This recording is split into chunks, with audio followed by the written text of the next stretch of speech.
Oke, PowerPoint saya sudah muncul ya.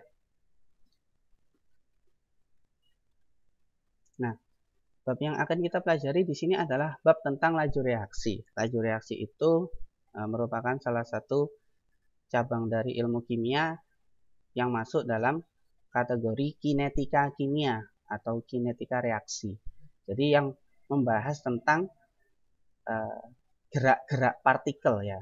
Kalau kita belajar di fisika tentang energi kinetik, nah energi kinetik itu kan energi yang berhubungan dengan gerak suatu benda. Jadi kinetika kimia atau kinetika reaksi ini adalah materi dari kimia yang akan mempelajari tentang gerak-gerak partikel dan salah satunya adalah merujuk kepada laju reaksi. Oke, coba di sini ada dua gambar. Yang satu adalah pengkaratan besi, reaksi kimia pengkaratan besi. Dan yang sebelahnya adalah reaksi kimia, ya, reaksi pembakaran pada ledakan petasan atau kembang api. Nah, coba bandingkan. Dari kedua reaksi tersebut, mana reaksi yang berlangsung lebih cepat? Kanan. Yang kanan. Oke. Berarti kesimpulannya adalah reaksi kimia itu ada yang berlangsung cepat dan ada yang berlangsung lambat. Contohnya ledakan petasan. Nah, reaksi ledakan itu adalah reaksi pembakaran yang berlangsung sangat cepat. Ya. Contohnya kalau kalian main petasan ya, ketika dinyalakan seketika beberapa detik, nah beberapa detik itu adalah jarak dari sumbu ke petasan. Terus kemudian meledak. Nah, ledakan itu menunjukkan bahwa di dalamnya terjadi reaksi kimia antara zat dalam petasan dengan udara. Seperti itu. Dan reaksinya sangat cepat sekali. Tapi berbeda dengan reaksi pengkaratan. Reaksi pengkaratan ini tidak berlangsung cepat. Ya, kalau kita amati pengkaratan suatu zat, misalnya besi, ya, yang bahan dasarnya adalah besi, itu mungkin membutuhkan waktu berhari-hari ya. Paling cepat 1 hari ya, bisa 2 hari, bisa 3 hari. Nah, kesimpulannya yaitu tadi berarti reaksi kimia ada yang berlangsung cepat dan ada yang berlangsung lambat. Coba beri contoh, kira-kira reaksi lainnya lagi yang berlangsung cepat dan juga ada yang berlangsung lambat. Kira-kira reaksi apa? Di sekitar kita.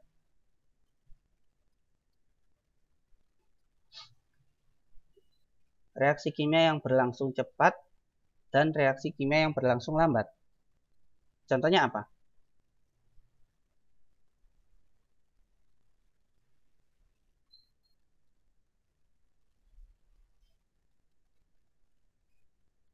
Ada yang bisa memberi contoh?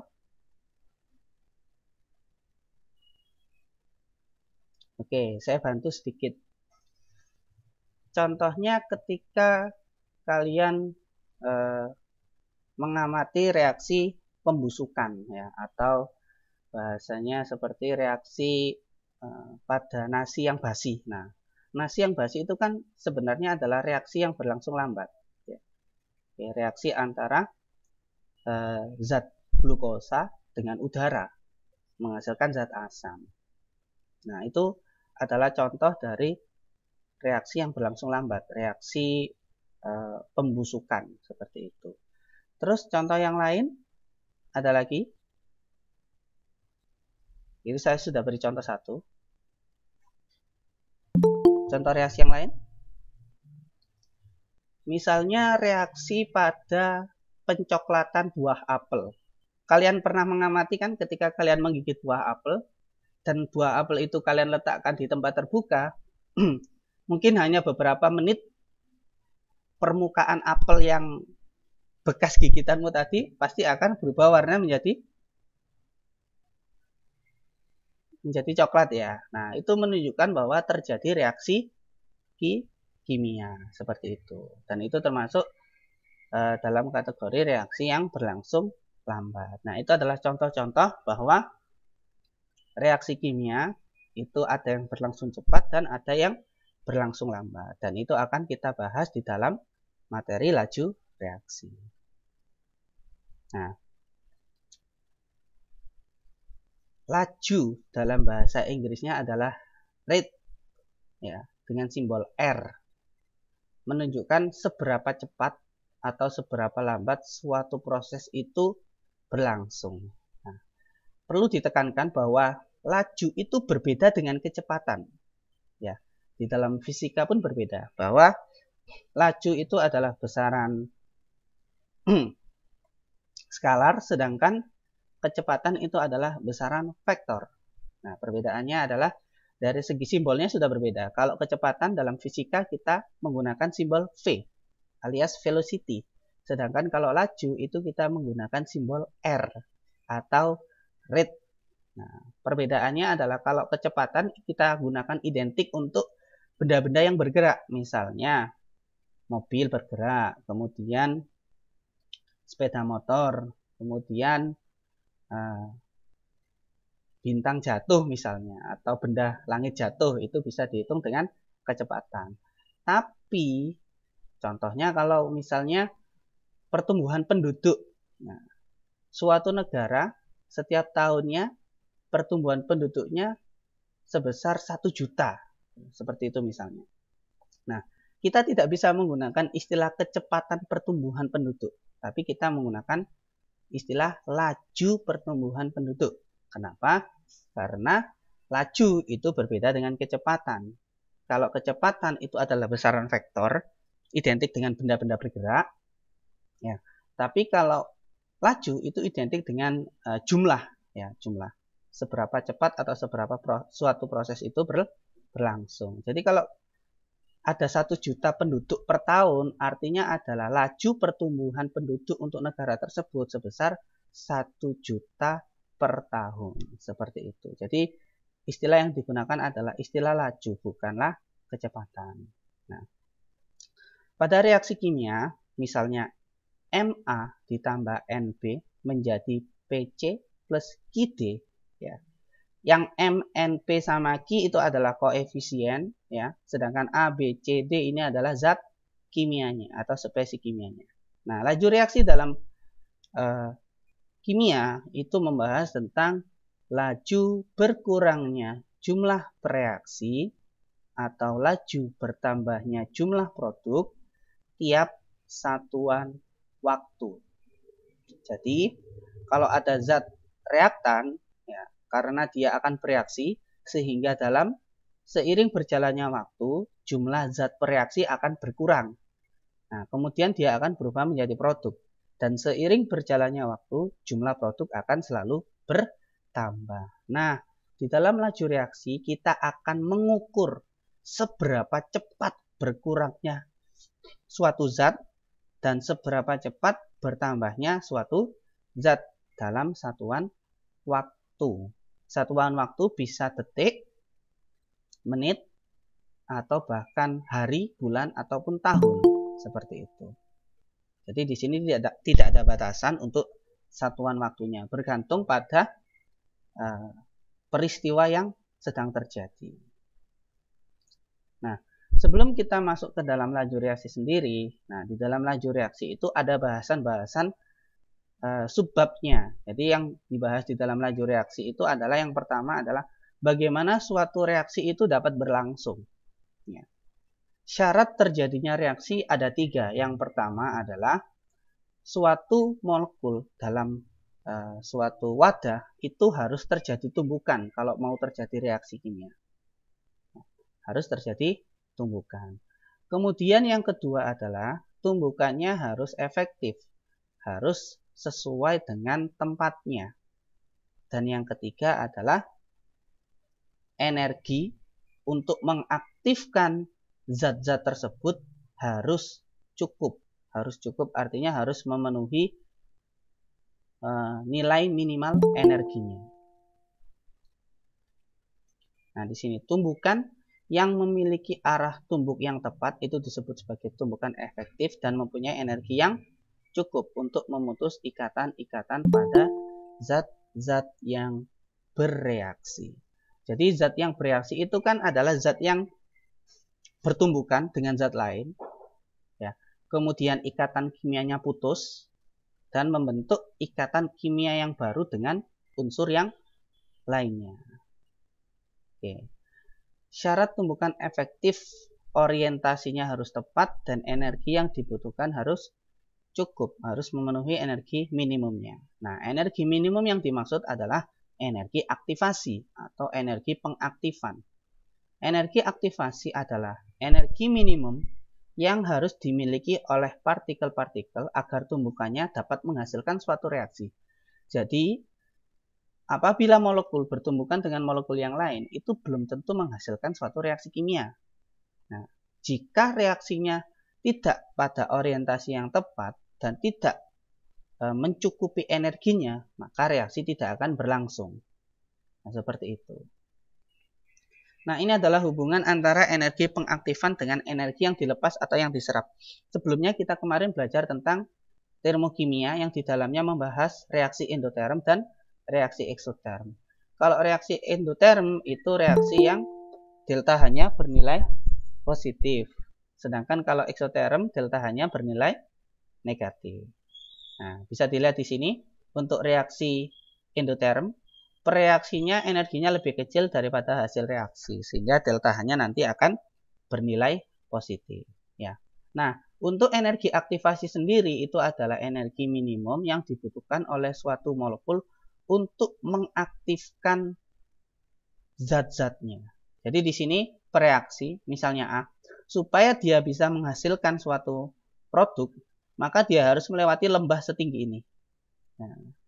Nah, tingginya lembah itu mencerminkan energi aktivasi. Ya. Itu untuk reaksi endoterm. Sedangkan reaksi eksoterm di sini, pereaksi menghasilkan hasil reaksi, sama juga. Dia harus melewati lembah sebesar energi aktivasi untuk menghasilkan suatu produk. Nah, energi aktivasi adalah energi yang dibutuhkan secara minimum ya untuk zat-zat supaya dapat bereaksi seperti itu. Nah, di sini untuk reaksi endoterm ya, energi aktivasi sendiri itu adalah penjumlahan dari nilai delta H-nya dengan selisih hasil reaksi dengan puncak dari energi aktivasi. Sedangkan untuk reaksi eksoterm, energi aktivasi itu adalah ya selisih dari puncak sampai nilai dari delta H-nya. Oke, itu adalah energi aktivasi. Jadi intinya supaya menghasilkan suatu reaksi maka harus melewati lembah yang mencerminkan besaran dari energi aktivasi dalam diagram energi berikut. Nah, ini ada sedikit analoginya. Di sini ada batu ya. Supaya batu itu ibaratnya ini adalah reaktan ya atau reaksi.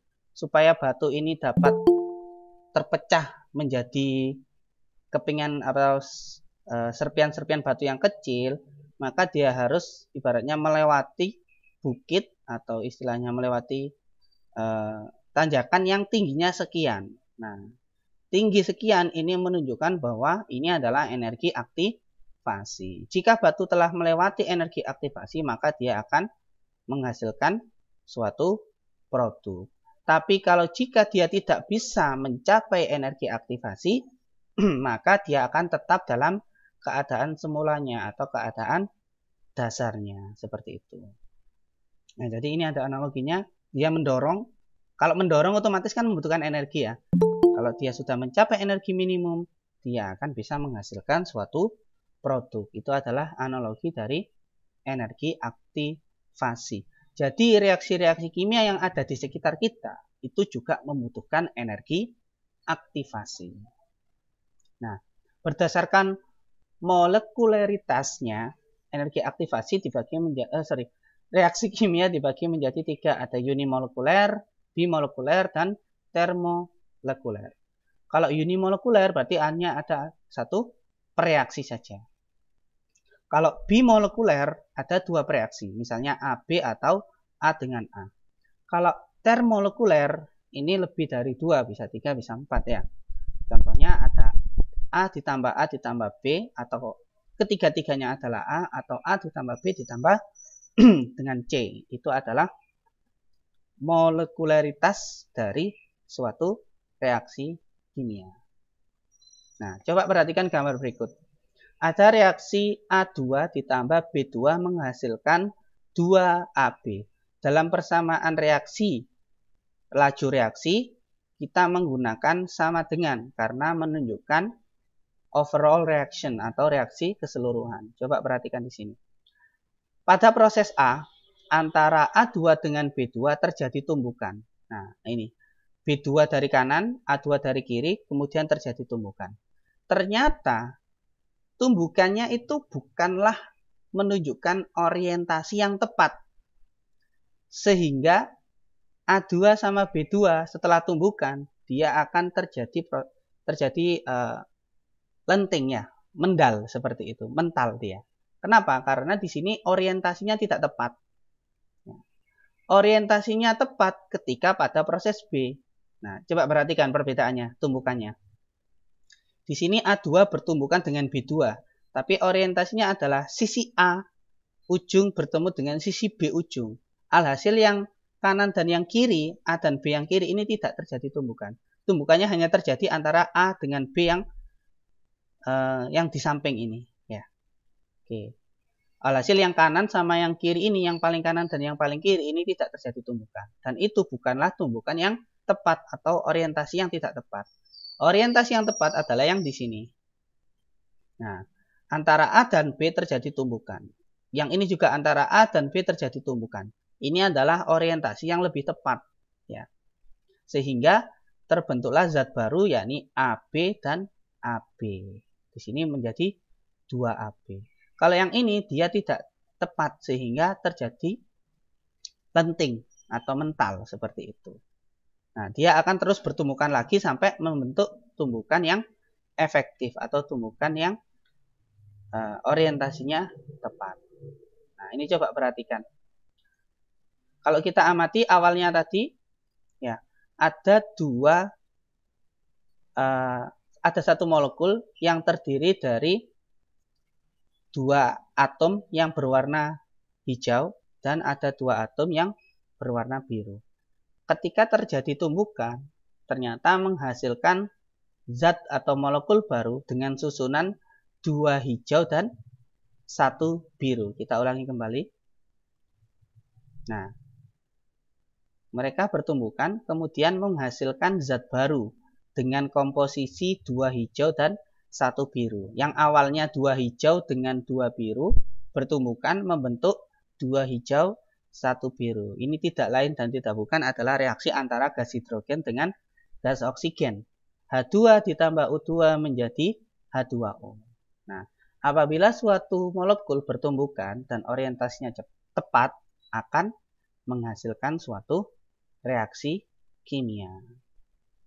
Nah, pada reaksi kimia, ya, tidak serta-merta ketika A2 ditambah B2 itu langsung menghasilkan 2AB.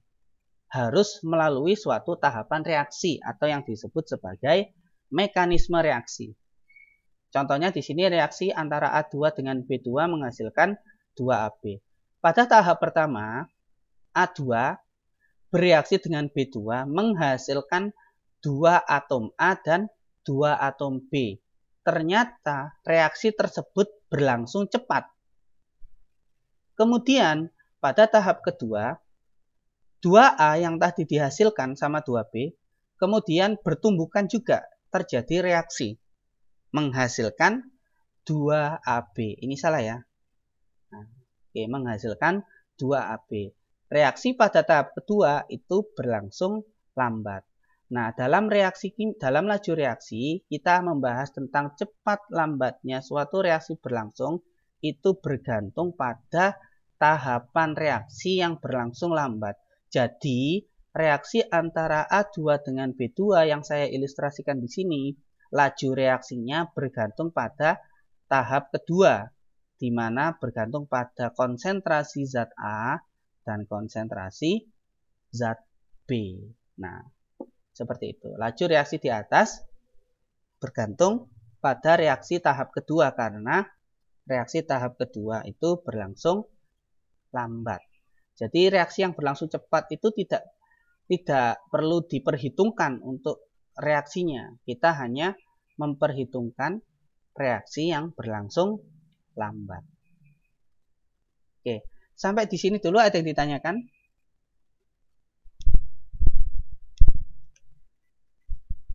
Kalau tidak ada saya lanjutkan. Ungkapan laju reaksi. Pada reaksi kimia, misalnya Ma plus Nb sama dengan Pc plus Qd, nilai laju reaksinya itu sama dengan 1 per koefisien dari A, yakni M, negatif 1/M. Negatif ini menunjukkan bahwa suatu reaksi atau reaktan, ya, ketika dia bereaksi, seiring berjalannya waktu akan berkurang sehingga bertanda negatif. Sedangkan kalau yang bertambah itu diberi tanda positif. Jadi laju reaksi dari reaksi berikut itu sama dengan negatif 1/M, ya. Perubahan konsentrasi A dibagi perubahan waktu, ya. Kita tahu bahwa laju reaksi adalah perubahan konsentrasi per satuan waktu sama dengan laju berkurangnya 1/N, ya. Perubahan konsentrasi B per perubahan waktu sama dengan laju bertambahnya, ya, 1/P untuk perubahan konsentrasi C per perubahan konsentrasi waktu. Ini D juga, ya. Oke. Sama dengan laju bertambahnya perubahan konsentrasi D per perubahan waktu, di mana T itu adalah waktu reaksi dalam satuan sekon, ya, atau detik, sedangkan laju reaksi itu dalam satuan molar per sekon, atau bisa ditulis seperti ini, M per S atau M kali S min 1, atau mol per liter kali S atau mol kali liter min 1 kali S min 1. Nah, tanda negatif menunjukkan bahwa laju berkurangnya konsentrasi molar untuk reaksi A tiap satuan waktu. Tapi kalau yang tanda positif menunjukkan laju bertambahnya konsentrasi molar per reaksi untuk C di sini, karena di sini adalah dC per dt tiap satuan waktu. Jadi menentukan persamaan laju reaksi untuk suatu reaksi kimia adalah 1 per koefisien, ya. Kemudian perubahan konsentrasinya per perubahan waktu sama dengan 1 per koefisien untuk zat-zat yang lainnya. Dan tanda negatif ini menunjukkan pereaksi, dan tanda positif ini menunjukkan hasil reaksi atau produk. Contoh soal. Laju reaksi pembentukan gas Br2 adalah 1,6 kali 10 pangkat min 4 molar per sekon. Pada reaksi 2NOBr menjadi 2NO plus Br2.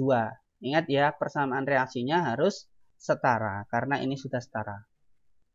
Oke, di sini NOBr mempunyai koefisien sebesar 2. NO punya koefisien sebesar 2 dan Br2 memiliki koefisien sebesar 1. Ya. Ditanya berapa laju konsumsi untuk NOBr. Konsumsi ini menunjukkan berkurangnya NOBr karena dia sebagai pereaksi. Dan ditanya berapa laju reaksi keseluruhannya. Laju reaksi keseluruhan itu adalah laju reaksi dari persamaan reaksi tersebut. Oke.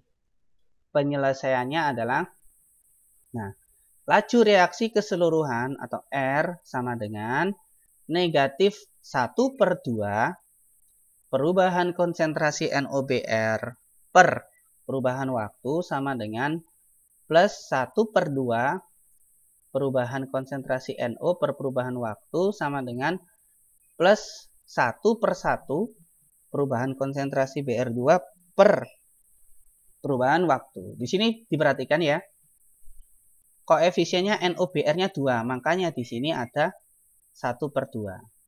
Koefisiennya NO adalah 2 juga. Maka di sini untuk NO 1/2. Sedangkan koefisiennya Br2 di sini hanya 1. Sehingga di sini nilai dari persamaan laju reaksinya untuk Br2 adalah 1/1. Jadi angka yang di bawah ini menunjukkan koefisien masing-masing spesies kimia. Ya.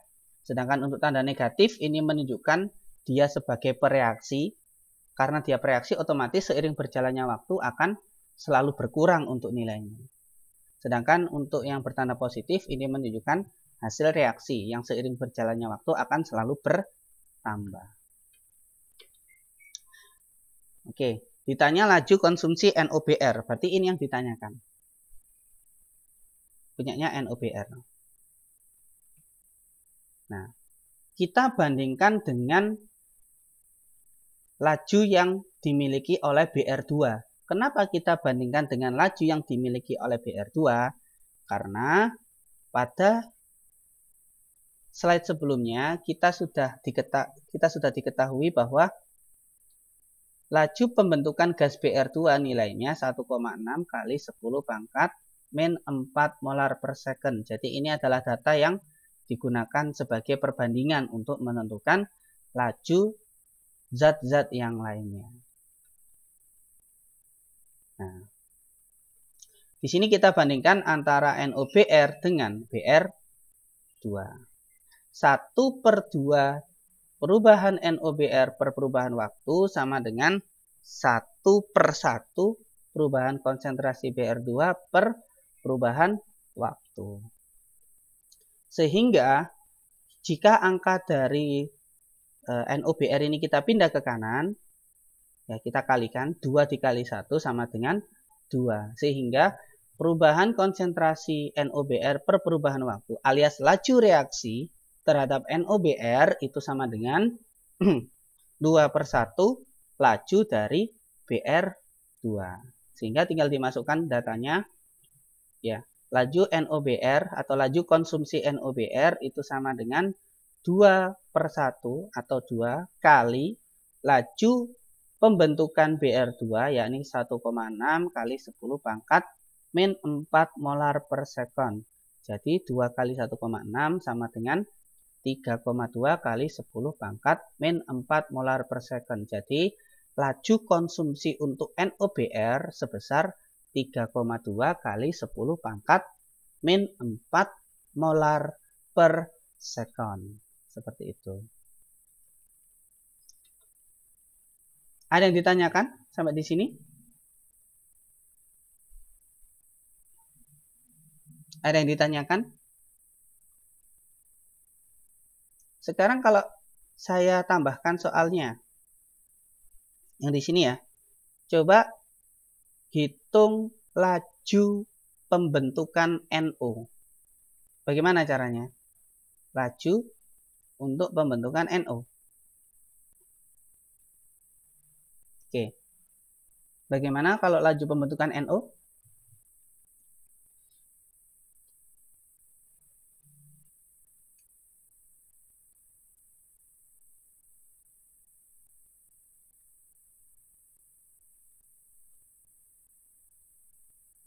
Bagaimana untuk laju pembentukan NO?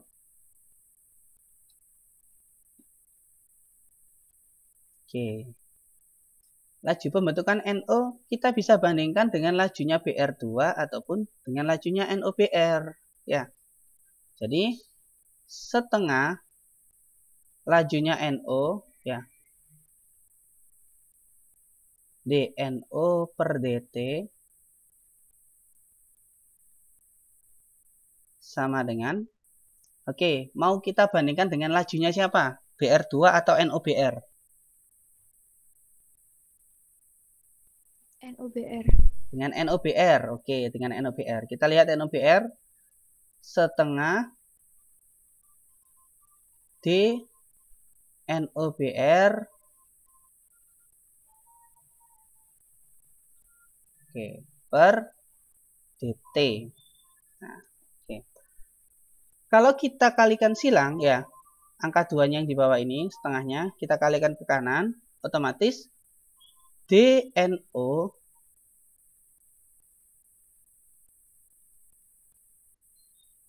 per dt itu sama dengan berapa?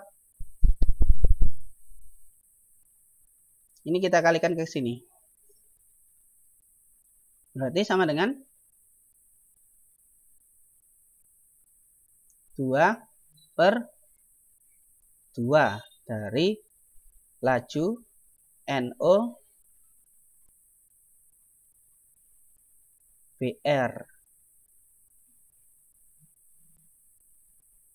Oke.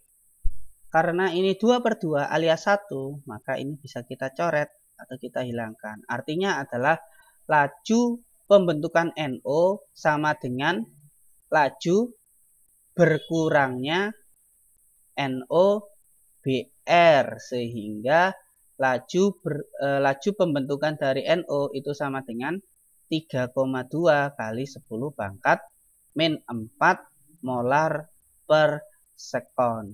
Jadi, jika dalam persamaan laju reaksinya, nilai 1 per koefisiennya ternyata sama, atau koefisiennya sama, ini sama-sama setengah, ini juga sama-sama setengah, maka laju reaksinya pasti, kalau koefisiennya sama, maka laju reaksinya pasti sama. Jadi, di sini laju reaksinya NOBR sama dengan laju reaksinya NO, ya. Tapi kalau terhadap BR2, maka di sini sama dengan 2 kalinya dari BR2. Contohnya NOBR tadi. NOBR itu ternyata lajunya 2 kali dari lajunya BR2. Otomatis untuk NO juga sama. Kalau dibandingkan terhadap BR2, maka lajunya NO sama dengan 2 kali dari lajunya BR2. Oke, bisa dimengerti ya? Nah, yang selanjutnya, contoh soal selanjutnya. Di sini ada suatu reaksi kimia A ditambah 2B menjadi AB2. Pada keadaan awal, terdapat 0,0050 molar zat B, dan setelah reaksi berlangsung selama 1 menit, ya, jumlah zat B-nya menjadi 0,0015 molar. Hitunglah laju reaksi berkurangnya zat B dan laju bertambahnya zat AB2. Penyelesaiannya, reaksi A plus 2B menjadi AB2 dalam persamaan lajunya adalah negatif 1/1 laju A sama dengan negatif 1/2 laju B sama dengan positif 1/1 laju AB2.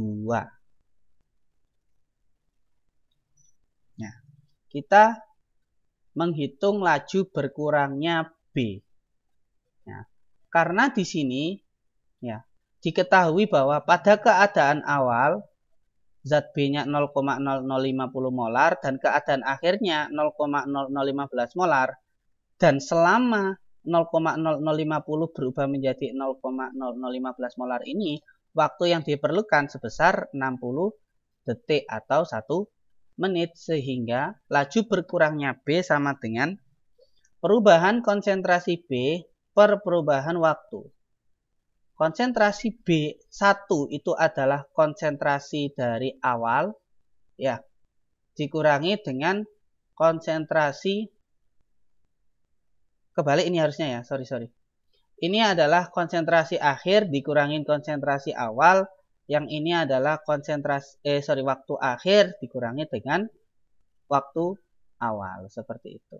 Oke, sehingga konsentrasinya awalnya 0,0050 molar dikurangi 0,0015 molar sama dengan 0,0035 molar dibagi dengan waktunya awalnya 0 sekon, ya, dikurangi dengan waktu akhirnya yakni 60 sekon.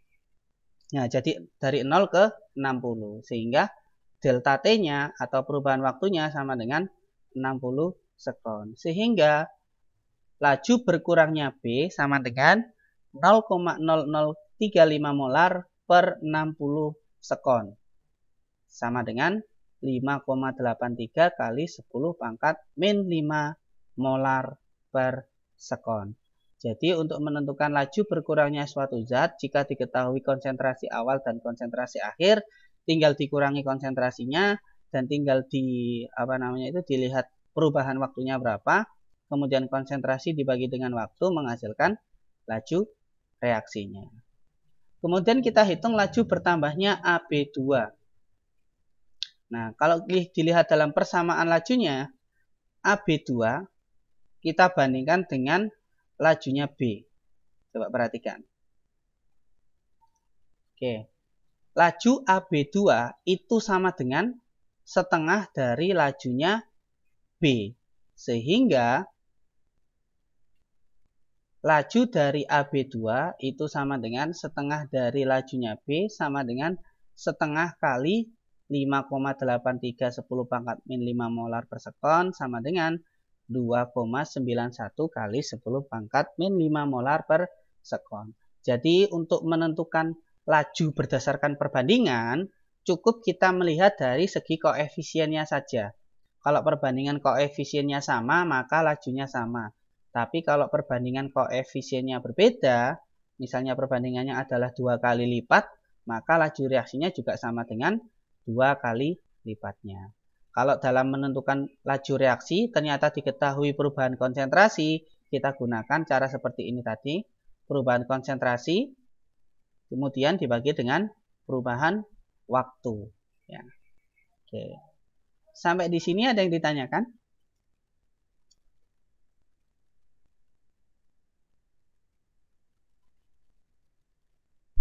Sampai di sini ada yang ditanyakan?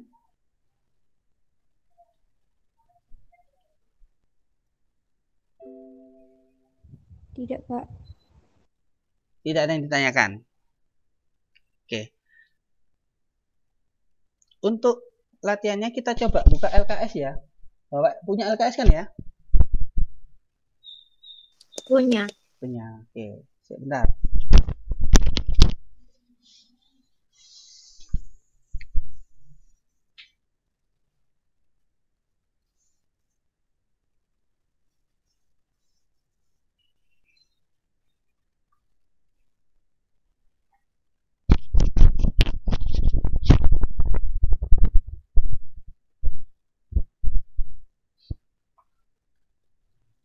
Oke, kita buka LKS untuk laju reaksi. Coba cek di halaman berapa ya?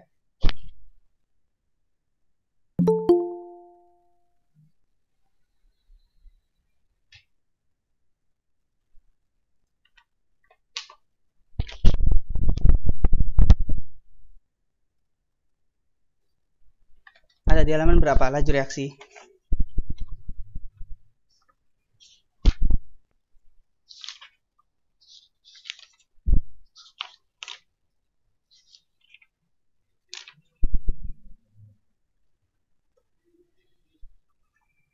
Oke, ada di halaman 53. Oke, kita coba ya. Sekarang masing-masing dari kalian buka LKS halaman 53. Sudah?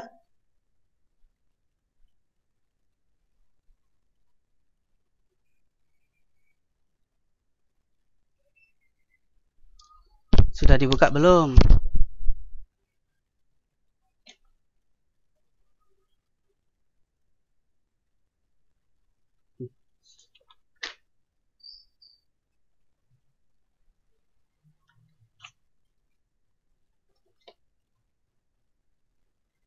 Halo? Kok belum ada yang jawab ini? Sudah. Sudah.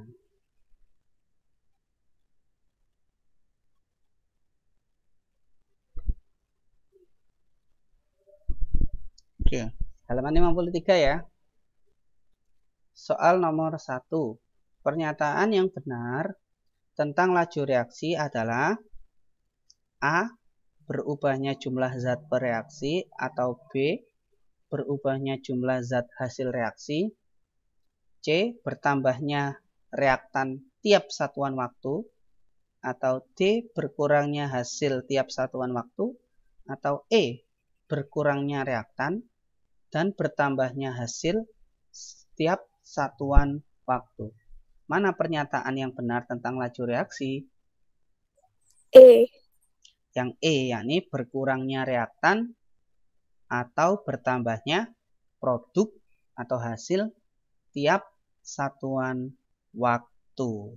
Oke, jawabannya benar ya, yang E. Yang lain diperhatikan ya. Soal nomor 2. Perhatikan grafik berikut. Di situ ada grafik antara konsentrasi zat terhadap waktu. Pernyataan yang tepat setelah beberapa waktu adalah A. Zat-zat hasil reaksi sama dengan zat-zat semula, ya. Atau B. Zat-zat hasil reaksi lebih banyak dari zat mula-mula. Atau C. Zat-zat pereaksi tidak berubah. Atau D. Zat-zat hasil reaksi lebih sedikit daripada zat mula-mula. Atau E. Pereaksi berubah semuanya menjadi produk atau menjadi hasil reaksi. Mana yang tepat untuk pernyataan pada grafik tersebut?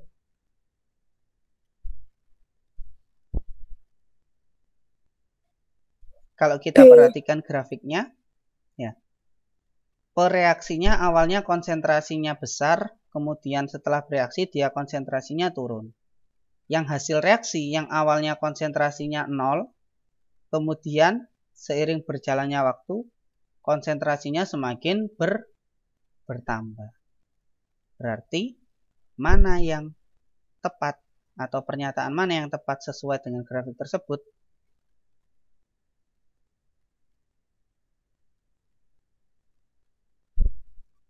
Kalau dilihat di situ, kalau dari grafiknya ya, coba perhatikan grafiknya. Hasil reaksi sama pereaksi, mana yang jumlahnya lebih besar setelah beberapa waktu? Reaksi. Yang hasil reaksi, berarti zat hasil reaksi lebih banyak daripada zat mula-mulanya. Berarti yang mana jawaban yang tepat? B. Yang B. Ya, hasil reaksi lebih banyak daripada zat mula-mula. Zat mula-mula itu adalah pereaksi. Jadi zat awalnya. Oke, selanjutnya nomor 3. Dari reaksi 4NH3 ditambah 5O2 menjadi 4NO. Laju reaksi dinyatakan sebagai A. Bertambahnya NH3 per satuan waktu, atau B. Berkurangnya konsentrasi H2O per satuan waktu, atau C. Bertambahnya NO per satuan waktu, atau berkurangnya NO per satuan waktu, atau yang E. Bertambahnya O2 per satuan waktu. Mana yang tepat untuk menentukan persamaan laju reaksi dari reaksi di atas? Ingat ya, kalau reaktan itu berkurang, kalau produk itu bertambah. Berarti mana yang tepat untuk menyatakan laju reaksi?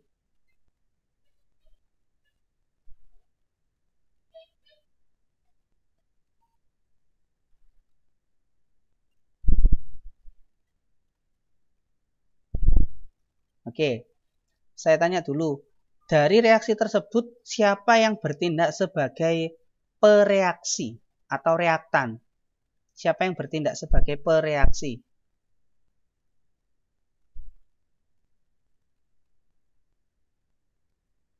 Pereaksi itu adalah zat-zat yang ada di sebelah kiri tanda panah. Itu semuanya adalah zat-zat pereaksi. Berarti siapa yang menjadi zat pereaksi di situ? NH3. NH3 dan O. NH3 dan O2.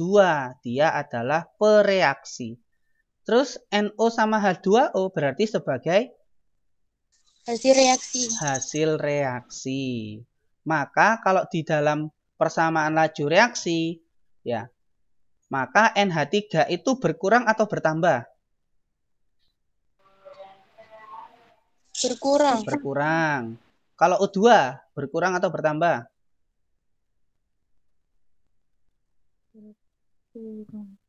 Bertambah, Pak. Bertambah. Kenapa bertambah? Bukannya berkurang juga ya? Bentar. O2 tadi sama NH3 itu sama-sama pereaksi atau reaktan.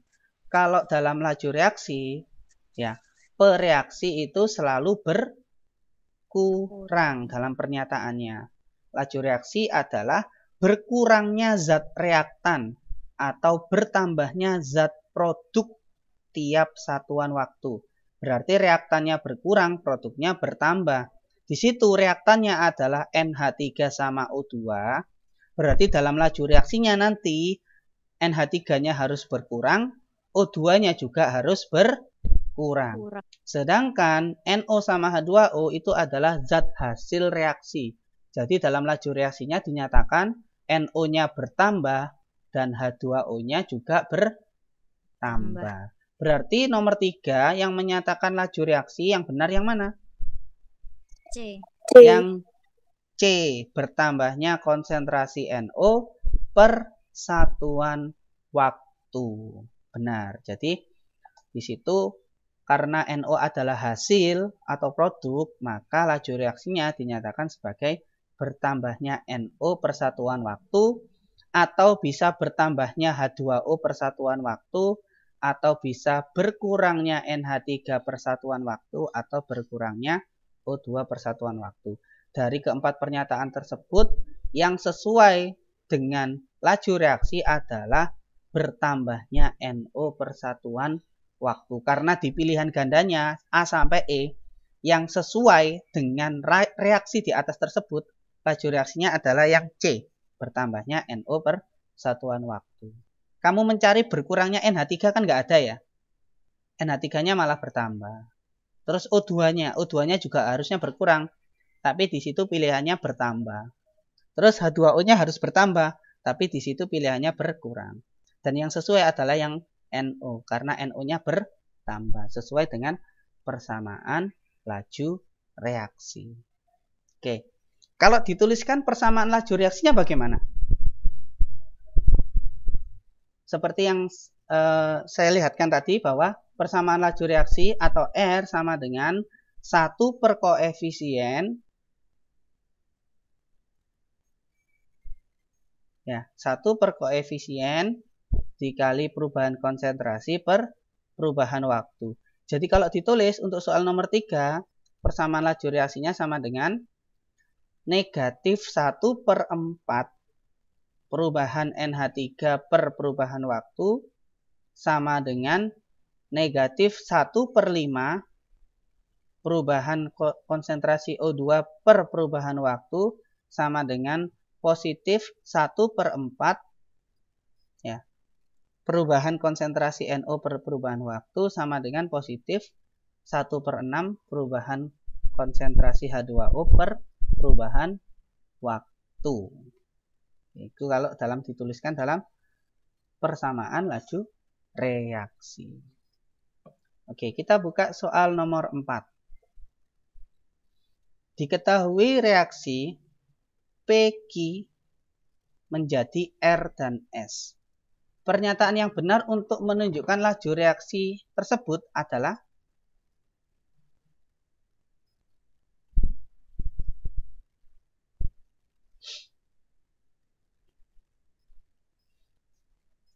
diingat-ingat kalau produk itu tandanya positif karena bertambah, sedangkan kalau reaktan itu tandanya negatif. Berarti mana yang tepat untuk menyatakan persamaan laju reaksi dari reaksi di atas? C. Yang C. Laju terhadap P sama dengan negatif perubahan konsentrasi P per perubahan waktu. Oke, sip, benar. Jadi di situ laju terhadap P, karena P adalah pereaksi atau reaktan, maka lajunya harus bertanda negatif di situ. Karena artinya negatif itu berkurang. Kemudian karena terhadap P, maka perubahan konsentrasi P per perubahan waktu. Oke, sip, benar. Jadi nomor 4 jawabannya yang C. Bisa dimengerti sampai di sini? Bisa, Pak. Bisa ya. Oke. Untuk materi lanjutannya minggu depan kita akan membahas tentang faktor-faktor yang akan mempengaruhi laju reaksi. Oke, sebelum itu saya punya sedikit tugas buat kalian. Tugasnya tentang praktik sederhana ya, terkait laju reaksi. Bentar, saya bukakan.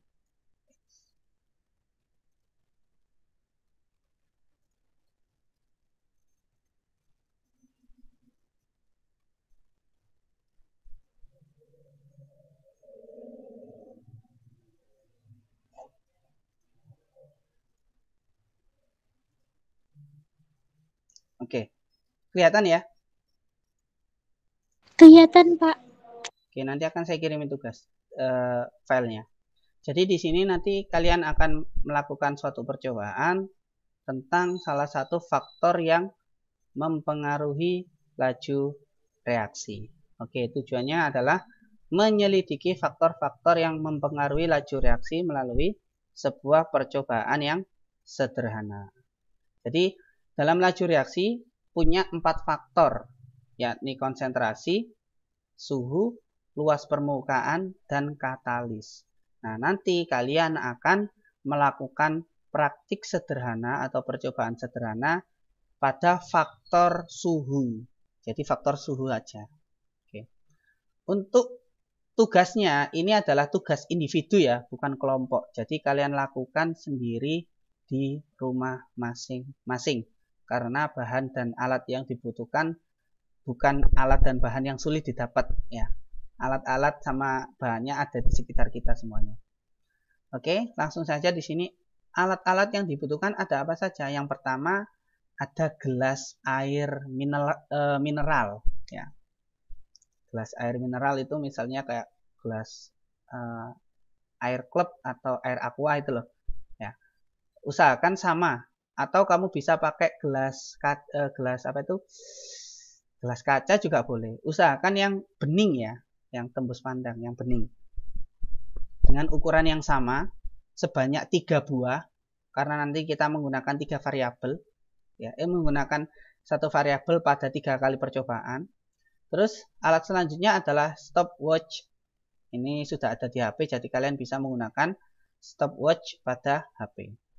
Kemudian untuk bahannya, ada apa saja? Bahannya ada 1. Tablet effervescent. Tablet effervescent ini seperti redoxon, terus kemudian CDR, terus ada J-School, dan sebagainya. Bukan vitamin C ya. Vitamin C nggak bisa digunakan. Kamu pastikan beli antara ketiga tersebut. Kalau tidak redoxon, CDR, ataupun J-School biasanya. Saya tahu 3 ini soalnya. Tablet effervescent-nya sebanyak 3 tablet saja. Kalian bisa beli yang tabletnya isinya cuma 1. Itu kan ada ya sekarang di minimarket ya, redoxon ataupun CDR yang belinya cuma 1 tablet. Nah, kamu beli 3 tablet. 1 tablet mungkin harganya cuma 4.000. Oke. Bisa dimengerti sampai di sini? Bisa, Pak. Nah, oke, bahan selanjutnya adalah kamu siapkan air dingin. Bisa diambil dari kulkas. Atau kamu membuat air dingin dengan mencampurkan dengan es batu. Ya. Kurang lebih volumenya sebanyak 200 ml. Ini bisa kamu ukur di gelas mineral yang sudah kamu siapkan tadi. Pokoknya diukur kira-kira sama. Ya, secara volume sama antara ketiga air tersebut. Ya. Yang pertama ada air dingin. Kemudian yang kedua ada air suhu normal. Suhu normal berarti tidak panas dan tidak dingin ya, keadaan normal. Terus kemudian ada air hangat. Nah, air hangatnya ini bisa kamu buat ya dengan menghangatkan air sampai jangan sampai mendidih ya. Istilahnya sampai ada uapnya gitu aja. Oke. Masing-masing volumenya sama, saya anggap 200 ml. Kemudian cara kerjanya bagaimana? Cara kerjanya adalah cukup mudah juga. Disiapkan 3 gelas air mineral, ya, gelas A, B, dan C. Gelas A ini digunakan untuk air dingin, gelas B digunakan untuk suhu normal, dan gelas C digunakan untuk air hangat. Kemudian disiapkan juga 3 buah tablet effervescent yang sudah kalian beli tadi dari minimarket. Nah, Langkah pertama untuk gelas A. Oh ya, disiapkan HP sebagai stopwatch ya.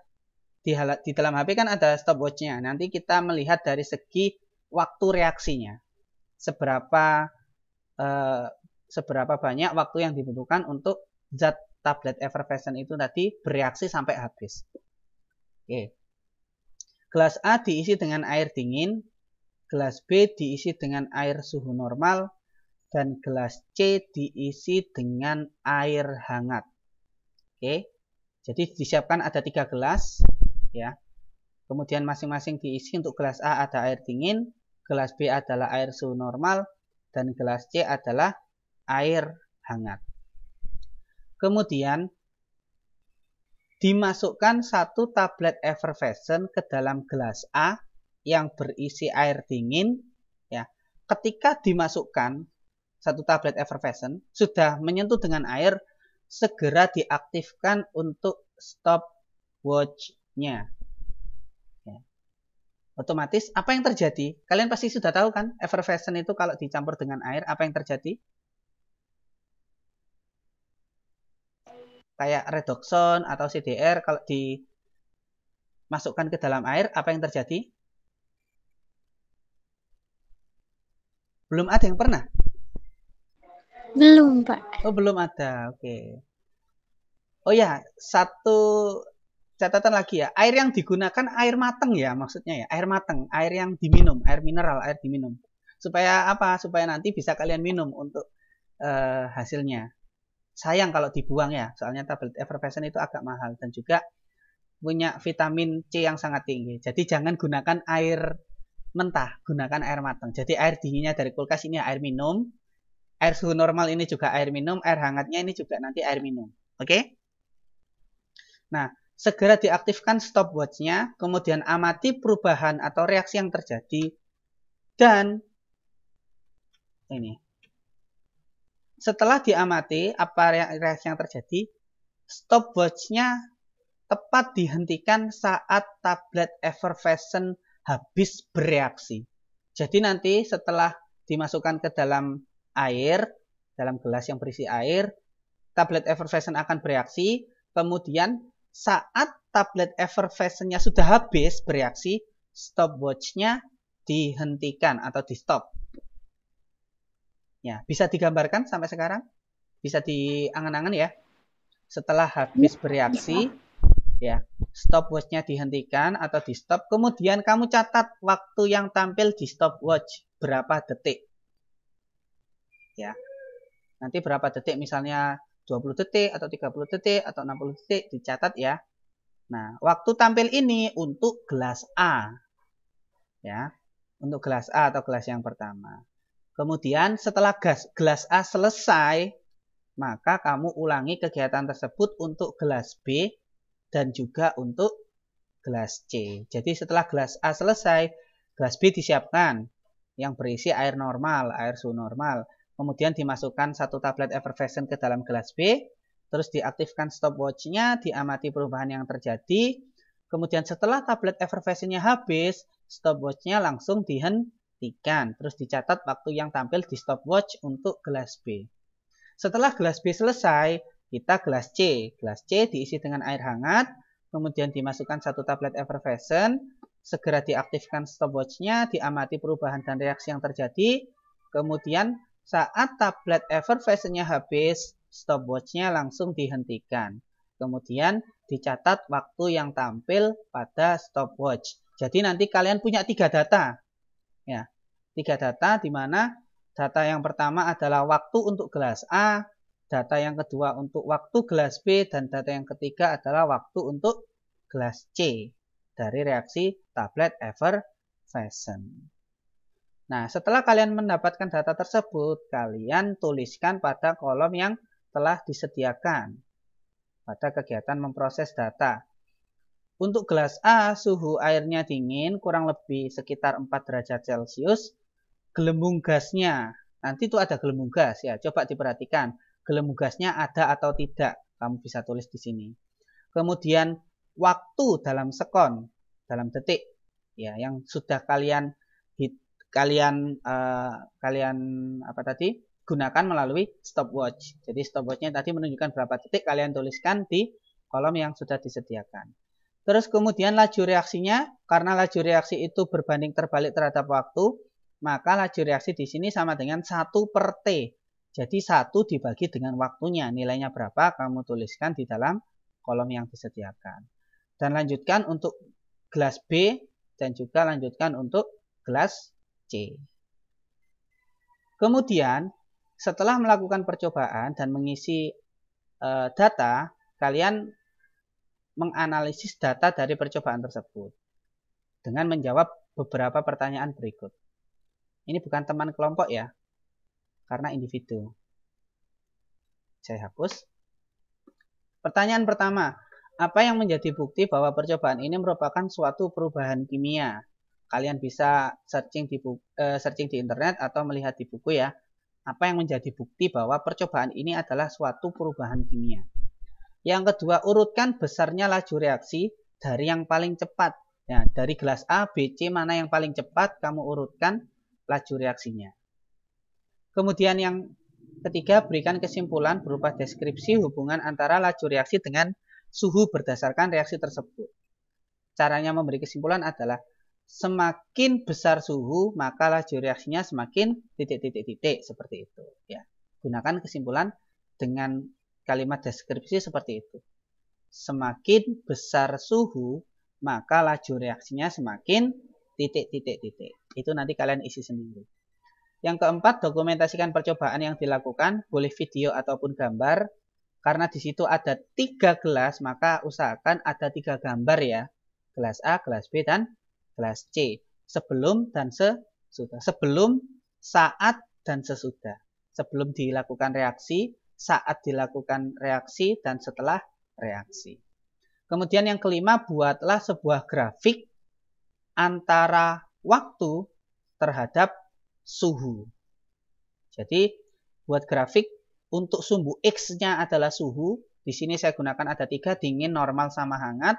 Kemudian waktu. Waktunya di sini gunakan interval 20. Jadi 20 sekon, 40 sekon, 60 sekon, 80 sekon, 100 dan 120 sekon. Bergantung dari percobaannya yang telah kamu lakukan. Oke. Untuk tugasnya cuma seperti itu. Ada yang ditanyakan? Ada yang kurang jelas? Ada yang ditanyakan? Jelas, Pak. Cukup jelas ya? Oke, saya ulangi kembali. Jangan lupa tablet Evervision-nya beli antara Redoxon, CDR, ataupun J-School. Beli 3 tablet aja. Jangan beli yang botol besar ya. Botol besar itu biasanya berisi 10 tablet. Itu harganya mahal, kurang lebih 40.000. Kamu beli yang kepingan saja. Jadi yang saset maksud saya, sasetan aja. Jadi ada satu saset isinya 1 butir. Nah, beli 3 butir saja. Itu ada di minimarket. Ya. Terus airnya jangan lupa gunakan air mateng. Air yang digunakan untuk minum atau air mineral ya. Dengan 3 kondisi suhu yang berbeda, dingin, normal, dan hangat. Oke. Terus untuk gelasnya jangan lupa gelasnya ukurannya sama. Kemudian masing-masing air tadi volumenya juga usahakan sama. Memang nggak bisa diukur karena nggak ada gelas ukur kan di rumah. Jadi kamu kira-kira pokoknya ketiga gelas itu volume airnya sama. Oke? Oke. Ada yang ditanyakan? Tidak ada, Tidak Pak. ada. Baik, kalau begitu. Nah, pengumpulan terakhir kapan, Pak? Oh iya, untuk pengumpulan tugasnya ini minggu depan. Ya, minggu depan aja. Minggu depan. Baik, Pak. Nanti kalian bisa menggunakan aplikasi Word di laptop untuk mengerjakan ini, atau bisa menggunakan buku saja juga nggak apa-apa. Misalnya nggak ada laptop di rumah ya. Kalian yang penting mengerjakan tugasnya. Oke. Grafik ini kan juga bisa digambar di buku. Ya, yang bisa pakai laptop silakan pakai laptop. Yang belum ada bisa pakai buku aja. Oke? Iya, Pak. Oke, terima kasih. Karena tidak ada yang ditanyakan, Maka untuk pembelajaran hari ini berakhir sampai di sini ya. Terima kasih untuk semuanya yang sudah hadir. Semoga materi pada hari ini dapat diserap dengan baik. Dan jangan lupa untuk minggu depan kita akan lanjutkan pada bagian faktor-faktor yang mempengaruhi laju reaksi. Oke. Terima kasih atas perhatiannya, atas pembelajarannya hari ini. Saya akhiri. Wassalamualaikum warahmatullahi wabarakatuh. Waalaikumsalam warahmatullahi wabarakatuh. Terima kasih, Pak.